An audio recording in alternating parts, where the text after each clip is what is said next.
តើមហាយៈចិននឹងមិនសង្គ្រោះដល់របបគ្រប់គ្រងនៅប្រទេសអ៊ីរ៉ង់ឬថ្មីបីចិនបានផ្ដល់ជំនួយបច្ចេកវិទ្យាតាមឃ្លាំមើលឬស៊ើបអង្កេតនឹងដ្រូនជួយដល់ប្រទេសអ៊ីរ៉ង់ក៏ពិតមែនតែរដ្ឋាភិបាលក្រុងប៉េកាំងហាក់បីដូចជាមិនជួយសង្គ្រោះដល់របបគ្រប់គ្រងបច្ចុប្បន្នរបស់ក្រុងតេអ៊ីរ៉ង់នោះទេព្រោះតែប្រទេសមហាអំណាចសេដ្ឋកិច្ចអាស៊ីមួយនេះមិនបានឆ្លើយតបចំពោះវិបត្តិសេដ្ឋកិច្ចនិងអំពើហិង្សាដែលកំពុងតែកើតឡើងនៅក្នុងប្រទេសមជ្ឈិមបូព៌ាមួយនេះសារព័ត៌មាន The Diplomat បានផ្សាយកាលពីថ្ងៃអាទិត្យទី18ខែមករាឆ្នាំ2026ថារលកបាតកម្មបានផ្ទុះរីករាលដាលពាសពេញប្រទេសអ៊ីរ៉ង់ចំពេលមានមហន្តរាយសេដ្ឋកិច្ចនិងការឈ្លានពានមកពីបរទេសដែលកំពុងបន្តបង្កឲ្យមានបញ្ហាប្រឈមមុខយ៉ាងធ្ងន់ធ្ងរដល់ថ្នាក់ដឹកនាំរបស់សាធារណរដ្ឋបដិវត្តន៍អ៊ីស្លាមអ៊ីរ៉ង់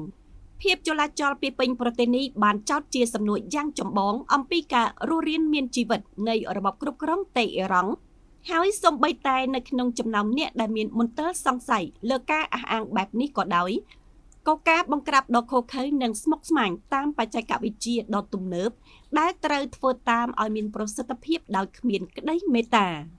ការតវ៉ាបានថមថយក្រោមការបង្ក្រាបដ៏ឃោរឃៅបើទោះជាប្រធានាធិបតីសហរដ្ឋអាមេរិកលោក Donald Trump បានប្រមានដោយគ្មានការប្រុងប្រយ័ត្នអំពីជំនួយរបស់សហរដ្ឋអាមេរិកកំពុងតែដំណើរការដោយឡែករដ្ឋាភិបាលក្រុង Washington ហាក់បីដូចជាមិនត្រៀមខ្លួនសម្រាប់ការធ្វើសម្ពយុទ្ធយោធាមួយផ្សេងទៀតការទម្លាក់គ្រាប់បែករបស់សហរដ្ឋអាមេរិកនិងការបាញ់គ្រាប់កាំភ្លើងរបស់អ៊ីរ៉ង់គឺប្រជាជនសាមញ្ញអ៊ីរ៉ង់គឺជាអ្នកងាយរងគ្រោះបំផុតបើតាមកម្មវិធីសិក្សាយុទ្ធសាស្ត្រឥណ្ឌាបានផ្សាយកាលពីព្រឹកថ្ងៃច័ន្ទទី19ខែមករាឆ្នាំ2026ថាដោយសារតែព្រឹត្តិការណ៍ដ៏គួរឲ្យភ្ញាក់ផ្អើលដែលបានលាតត្រដាងនោះការឆ្លើយតបយ៉ាងប្រយ័ត្នប្រយែងនិងស្ងប់ស្ងាត់របស់ចិនដែលជាដៃគូសេដ្ឋកិច្ចនិងនយោបាយដ៏សំខាន់បំផុតរបស់អ៊ីរ៉ង់បានធ្វើឲ្យក្រុមអ្នកសង្កេតការណ៍ជាច្រើនមានការភ្ញាក់ផ្អើលយ៉ាងខ្លាំងលោកស្រីម៉ៅនីងអ្នកនាំពាក្យក្រសួងការបរទេសចិនបានបញ្ចេញសម្លេងយ៉ាងប្រុងប្រយ័ត្នជាដំបូងខណៈលោកស្រីអំពាវនាវឲ្យរដ្ឋាភិបាលក្រុងតេអ៊ីរ៉ង់និងប្រជាជនអ៊ីរ៉ង់ជំនះលើការលំបាកនាពេលបច្ចុប្បន្ននិងរក្សាស្ថិរភាពនៅក្នុងប្រទេស